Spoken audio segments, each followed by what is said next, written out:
Môžem teda povedať, tak brankári boli jasní, tam sme žiadne zmeny nemali. Hlavaj, Tomek, Škorvánek, obrancovia Fehervári, Nemec, Ivan, Čerešňák, Koch, Grman, Gajdoš a Golian.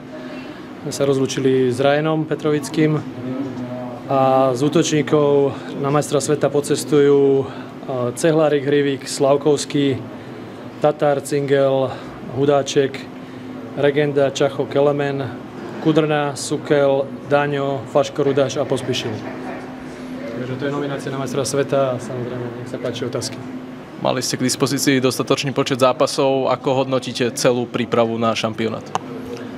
Tak príprava si myslím, že je veľmi dobrá. Ako bolo samozrejme ťažké rozhodovanie. Tento rok naozaj poviem, že za tých možno 7 rokov, čo s Craigom spolu robíme, tak toto bolo najťažšie asi rozhodovanie tento posledný deň.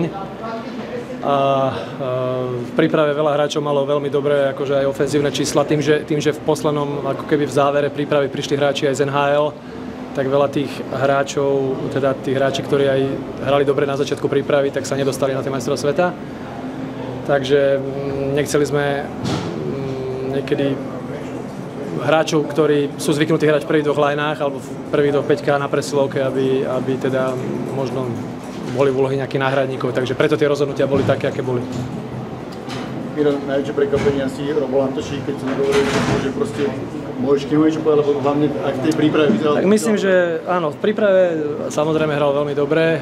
Tým, že prišli hráči NHL, tak to miesto v prvých dvoch peťkách v podstate bolo veľmi ťažko mu nejaké nájsť a samozrejme to ovplyvňuje aj jeho rolu a jeho možno presilovkový čas. Takže takéto rozhodnutie urobili tréneri. Samozrejme neviem, či by sme ho tak dobre vedeli využiť niekde v 3. alebo 4. line a určite sme nechceli z úcty k nemu ho dať do nejakej roli nejakého čakajúceho hráča alebo náhradníka. Takže preto to rozhodnutie takéto a hovorím, že to bolo jedno z najťažších rozhodnutí. Miro, súpiska teda definitívne uzavretá, alebo ešte ste premýšľali nad tým, že by ste mohli počkať na niekoho za NHL? No, dnes bola oznámená, týchto 25 hráčov zajtra odcestuje s nami do Ostravy. Pravdepodobne naša stratégia bude, ešte záleží samozrejme na tých hráčoch, ktorí nemajú úplne doliečené nejaké zranenia, ale mali by byť doliečení v priebehu niekoľkých dní.